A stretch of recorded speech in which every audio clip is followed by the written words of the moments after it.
What's going on YouTube? Kevin here with a video review for the Manhattan Stealth Touch mouse. Before I begin this review, I want to thank Bryce and the whole crew out there at Manhattan for sending this out to me for review. Go ahead and check out the website, guys. Link will be down below in the description as always. So the Manhattan Stealth Touch mouse gets its name from the fact that it is a touch-sensitive mouse. There are no buttons on it. You can see right there. And it's stealthy because, well, it's black, it has a slim profile, and it works pretty quietly since it is a touch sensitive surface and doesn't physically click.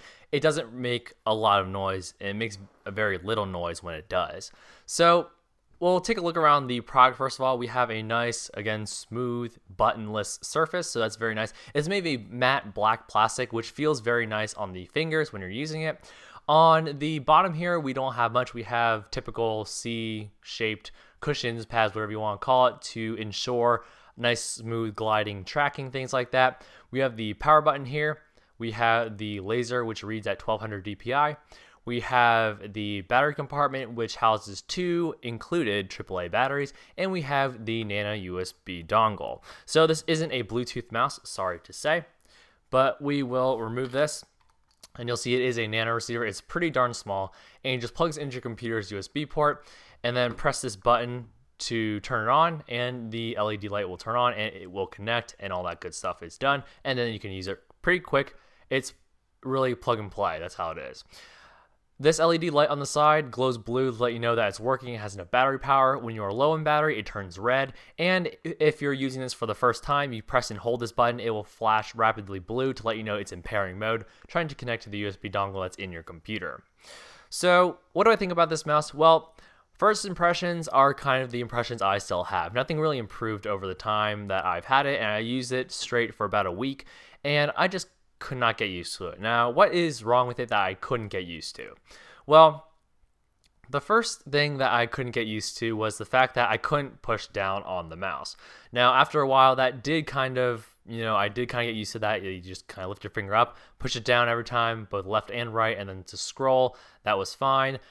But the fact that I never really got used to, the thing that I didn't get used to about this mouse was the fact that it lags on the computer. So when you plug this into your computer, you connect it via that USB dongle I just showed you, and you track with it, as in you just move your mouse around, the cursor lags, and it's not even a really small lag. It's one that's really noticeable, and it is very annoying, and I couldn't get used to it even after using this for pretty much a straight week. I didn't really like it from the beginning. I still don't like it now, and that's just one of the things that I don't like about this mouse. Aside from the fact that it doesn't physically click to push down, which is what I'm used to, I can give that in and of itself kind of an exception because it's supposed to be a quiet mouse. You're not supposed to have any clicks, so you just touch it. I'm okay with that. I just can't get used to the lag that it has when you track with it. The basic function of the mouse is to get nice, accurate, quick, smooth, slick motion so you can track efficiently. This, I feel like you couldn't do it. And if you're someone like me who likes to have your tracking speed up on your mouse really high, then that is even worse and even exaggerated even more. How I test this? Well, first of all, I don't really have to scientifically test this. I just kind of use it, and I noticed it right away. It was laggy. When I turned the tracker speed up to where I normally have my mouse, it got even worse. Especially if you swirled this mouse in a circle, you could definitely see on the screen it lagged a lot. And it wasn't even because I was using the mouse erratically like this for 10 minutes. It was right away, even slower circles like this, it lagged, and easy tracking straight lines, it just didn't track very well. So not a huge fan of that. What also I'm not a fan of is the fact that, well, it's $70. Okay, I'm gonna say I usually say the price at the end of the review, but right now what I'm saying is it's not that great of a mouse. I'll come out and say that right now. It's not a good mouse. I'm not going to recommend this. And okay, you might get used to the fact that you lift your finger up instead of pressing down like most mice. I can get used to that, and I did get used to that. Like I said, I never got used to this lagging, and for that, I just can't find this as a good mouse. It's not good, especially if you're doing things that require precise work. Let's say you are using Photoshop, you need to edit a picture. This is not really the type of mouse you want to use because, again, if you push your mouse up, you expect the mouse cursor on the screen to move up that much at the exact same time you're moving the mouse. It doesn't do that. It lags. Not that great. The one thing I also didn't like about this was the fact that you can't just touch anywhere to activate certain things. It's not like okay, I'm used to the Apple Magic Mouse. Okay, I'll say that. And the fact is that you can't just, use your index finger to go like this to scroll. You have to actually move it to the middle of the mouse to scroll. And I can understand where that comes from. Maybe you're the type of person that does this and you use 3 fingers and you use your middle finger to scroll. I'm okay with that. But me personally, not a huge fan of the fact that you can't press down and the fact that it lags. So those 2 things are something that bother me. Something else that really bothers me, and this really affects me, is the fact that this USB dongle, I'm not sure what it is, or I'm not sure if it's the mouse in general, but this mouse does not work with computers that have USB 3.0 ports. Now, that may not have been such a problem, say, 5 years ago when a lot of computers may not have had USB 3.0, but computers nowadays do have it.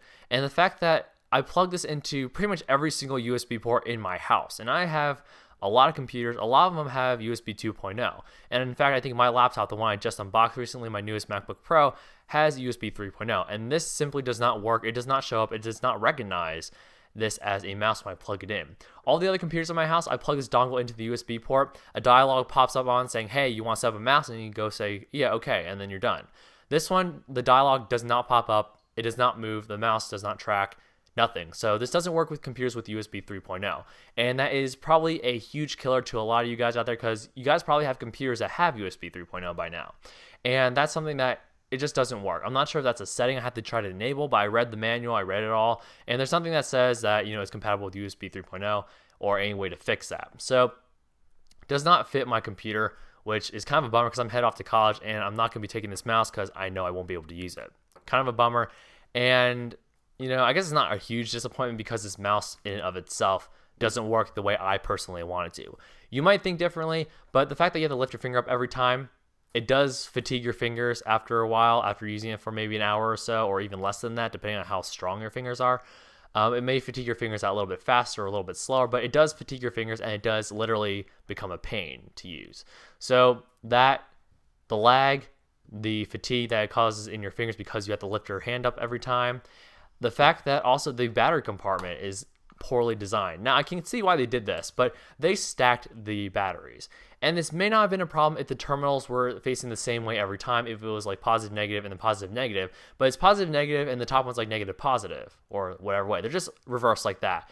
And that makes it very difficult to actually place in the batteries because the spring for the one terminal interferes with trying to push the other end of the other battery into it. So it's very difficult to put in the batteries for the first time, and even subsequent times it's very hard to put them in. But thankfully it's easy to remove. They do have a pull tab here that goes underneath the batteries. You just pull it out to pull out the batteries. But installing the batteries is a pain. The tracking is a pain. The lag that it causes is a pain. And the fatigue it causes from using it is a pain. So I'm honestly not sure if I could recommend this mouse, and I probably wouldn't. If someone asked me, hey, do you know of a good computer mouse?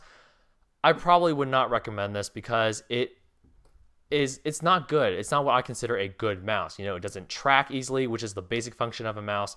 It clicks okay. The clicks and stuff the touchpad is responsive. I'll give it that. But the fact that it fatigues your fingers, not a good idea.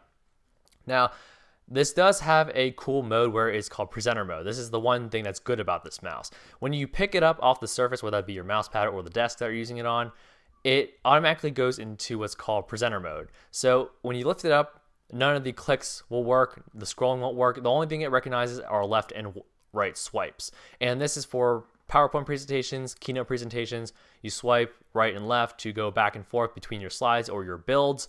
And that does work pretty well. So that I will give it. But everything else about this mouse, the basic mouse features, aren't that great. So I'm not sure if I could recommend it.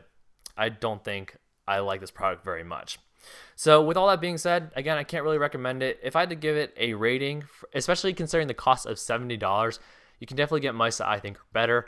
And for that price, for what it does or does not do well, I don't think it's worth it. I'd have to give it maybe a rating of 3 or 4 out of 10. I can't honestly give it a higher rating because I don't like it. So this has been my video review for the Manhattan Stealth Touch Mouse. Again, I want to thank Bryce and the whole crew out there at Manhattan for sending this out to me for review. Go ahead and check out the products link, guys. Link will be down below in the description as always. Until next time, please feel free to rate, comment, and subscribe for more content in the future, and I'll see you guys in the next video review.